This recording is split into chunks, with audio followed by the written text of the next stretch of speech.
want to thank Shirley. She was such an inspiration to us when we were going through this with my daughter.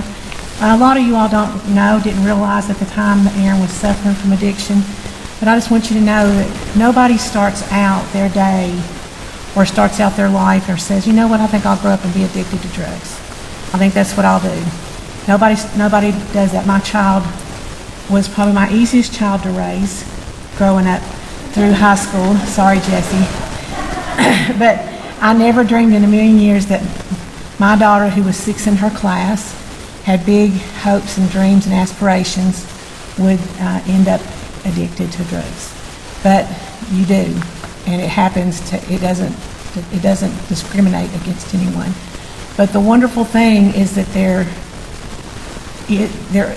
is help, but you have to know where. That was what kept Erin in addiction for as long as she did a lot of times, because she didn't know what to do. She didn't know where to go for help.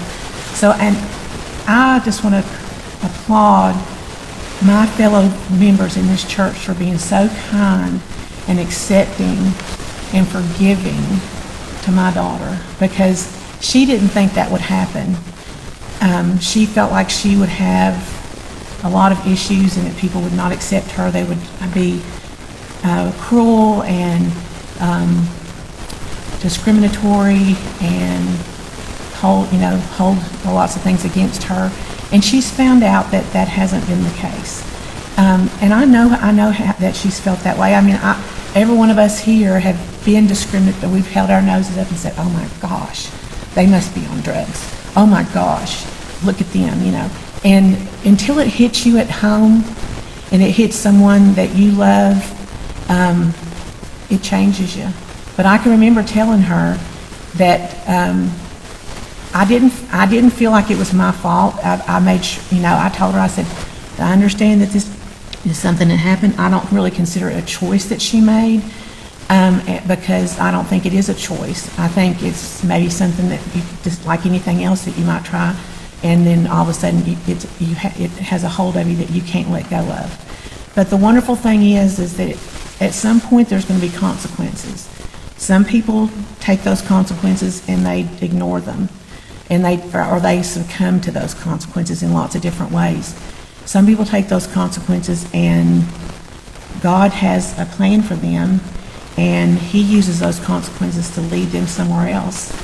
We were thankful for that, and Kenny Spurlock is here. He was one of the main ones that helped us bridge the gap, Shirley, from one place to another place, and put us in touch with the drug court program in Wise County. And the main objective, or the main advice that we had, was that Erin had to change people, places, and things.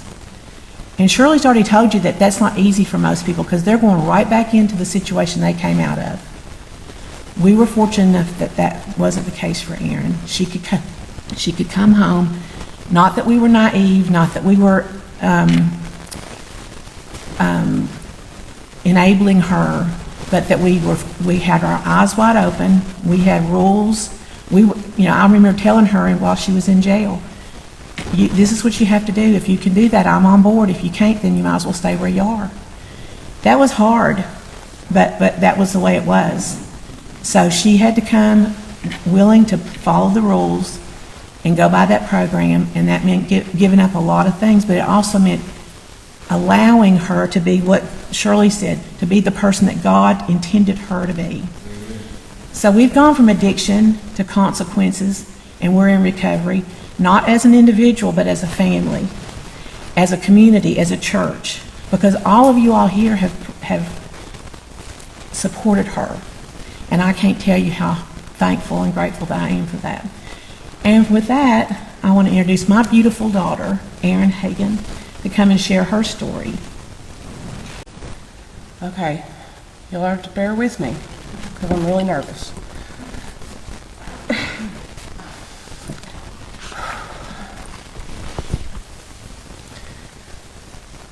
Okay, as most of you know who I am already, but if you don't, my name is Erin Hagen, and I'm a recovering drug addict. Drugs ruined my life. At least that's what I used to think. I had a pretty normal childhood, loving, hardworking parents an annoying little brother, and a lot of extended family who were always a part of my life, no matter the distance between us. I was always very compliant and by the rules when I was younger. I never wanted to disappoint anyone. I guess that's why when I started down the path of addiction, it was full speed ahead. I graduated from Powell Valley in 2007, sixth in my class. I had begun my first serious relationship at the beginning of my senior year.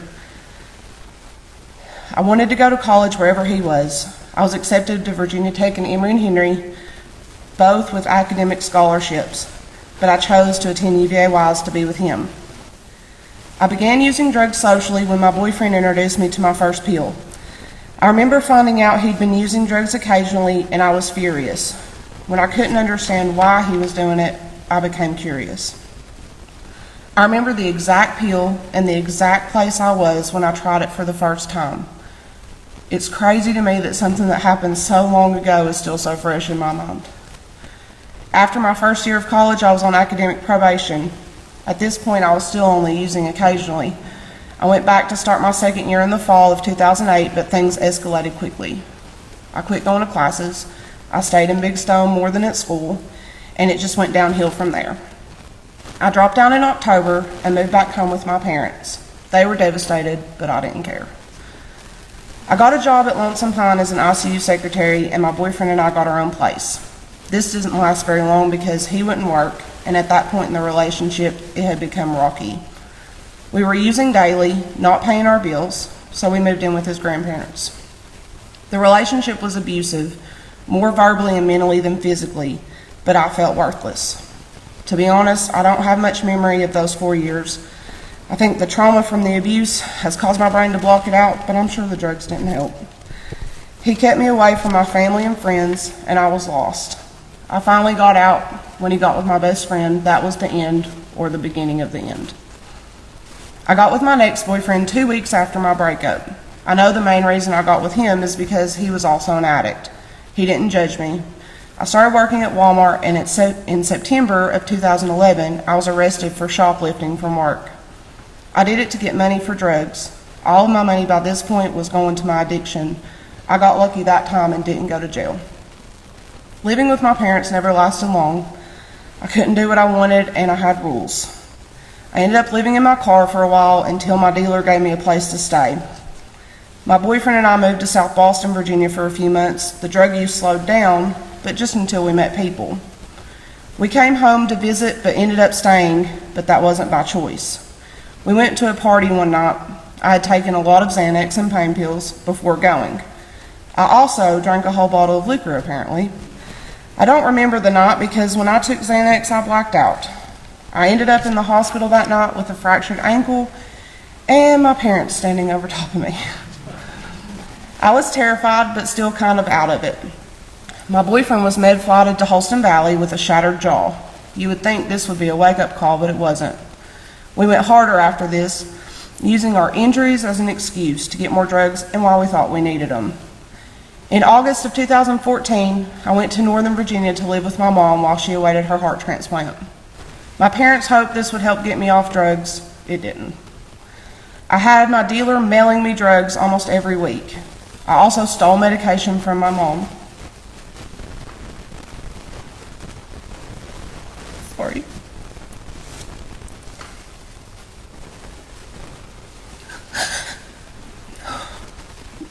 I lived with Mom from August of 2014 to July of 2015. We came home, and again, I only made it a few months living with my mom and dad. I moved in with my boyfriend and his mom, got a job at Logisticare, but only for a few months because I got fired for missing too many days. This, of course, was my addiction. I couldn't function if I wasn't high. In July 2016, my boyfriend and I moved to North Carolina with his mother. It was only about 3 hours away, so we were in Big Stone 2 to 3 times a week to get drugs. I thought moving would help, but I wasn't ready to quit using, and the drugs were too overpowering. We moved back to Big Stone in September. We lived with my boyfriend's dad for a while until we got kicked out because of my new addiction to Xanax and his drinking. We got a tent and lived on the riverbank out of my car for a little while. Then my boyfriend got a job, and we moved the tent behind the building he worked in. Or in his dad's metal garage when it was cold. I was miserable, but I couldn't give up the drugs. No one could stop me. I stole money from my boyfriend's job. I stole money from my family. I bummed everyone and lied to get money. I didn't care who I hurt. I just wanted to be high. In March 2017, I wrecked my car from passing out from taking Xanax. I wasn't hurt, but my car was totaled. My mom was furious. The officer made my mom leave the accident because she was hitting me, which I probably deserved. I was too high to care. I know now she was scared to death, but at the time I was angry with her. In July, I wrecked Mom and Dad's car they let me use. I took a combination of drugs and hit gravel. I lost control of the car, flipped multiple times across the median and the opposite side of the 4-lane, and the car landed on its top. Miraculously, I was okay, even though I wasn't wearing a seatbelt. My first set of charges I got were in August 2017. I stole checks and wrote them to buy drugs. I wrote 3, then got caught. The day I got caught, I hid from the police because I was high and had drugs on me. When I thought the police were going to catch me, I took all of the pills at once. I don't know how I didn't overdose. Another wake-up call? Not yet. I didn't get indicted for the check charges until December of 2017. My parents tried to get me into rehab. I refused. I thought if I'm going to go to jail anyway, I might as well be high as I can until they take me. I was at my lowest. I wanted to kill myself, but I was too scared I would survive. Things got a little better for a couple months, then the inevitable happened. On January 17th, 2018, we went to someone's house to get drugs. They gave us plenty. I stole more. After we got home, I don't remember anything that night or the next day. What I've been told is we went to a friend's house on January 18th. Me and the friend argued and I left. I have some memory of being in a holding cell in Lee County waiting on Duffield jail transport to come get me. I barely remember my arraignment at the jail. All I know is I woke up in a cell in medical on January 19th with a broken hand and arm, terrified. I had totaled my truck and the officer found drugs in my possession. I was already on bond in Wise County for the check fraud, so I was denied bail. I remember praying to get out of jail. At first it was just to get high. After a while, I really began reflecting on my life. I remember a prayer coming to my mind after a few weeks. It was the serenity prayer. God, grant me the serenity to accept the things I cannot change, the courage to change the things I can, and the wisdom to know the difference. This prayer saved me in jail. Of course, I wanted to go home, but I couldn't change that. On April 18th, 2018, I signed my plea agreement for the drug court program in Wise County, and on April 24th, I got to come home. On April 25th, I signed a plea agreement with the first offender program in Lee County. I was excited to begin my journey and learn a new, clean, drug-free life. If I said it was easy, I'd be lying. For the drug court program, we had classes every week at Frontier Health almost every day. We had 3 drug tests a week, if not more, curfew, and you had to work 30 hours a week. The first offender program had additional requirements. I had 500 hours of community service to complete. I did a lot of it with the town of Big Stone, which led to a job, and with Shirley at his ministries. Oh, and remember that prayer God sent me in jail? Come to find out it's the prayer we recite at meetings for recovery.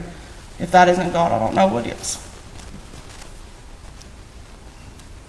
I was released from both programs in the summer of 2019. I had a total of 8 felony charges dismissed. I'm working now on getting my record sealed so it won't show up at all in the future. Since then, I've worked full-time at Fitcon Graphics, a job which I love.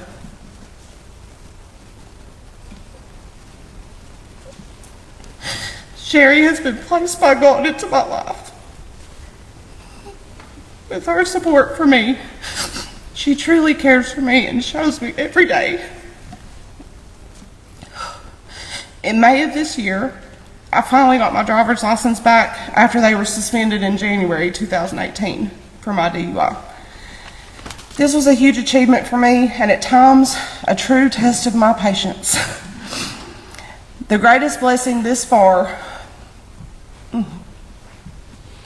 was finding a man who accepts me, good and bad. He never judges me. He's always there to support me. He truly loves me and loves God.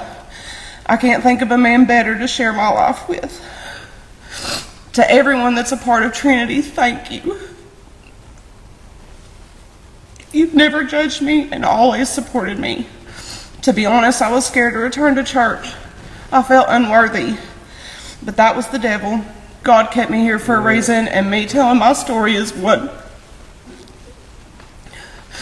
My family has never wavered. I don't understand how at times their love for me remained. I guess it's like Mom says, I'll always love you. I just don't like you right now. Their love and support and driving me everywhere for almost 3 years has been amazing. I'm forever grateful. Recovery isn't a cure. It's a daily choice you have to choose every day to stay clean. I hope anyone still struggling can find the joy I found in knowing I can have the life I was always meant to have. Today, I am 3 years and 8 months clean, and the number is going to continue to rise. Thank you.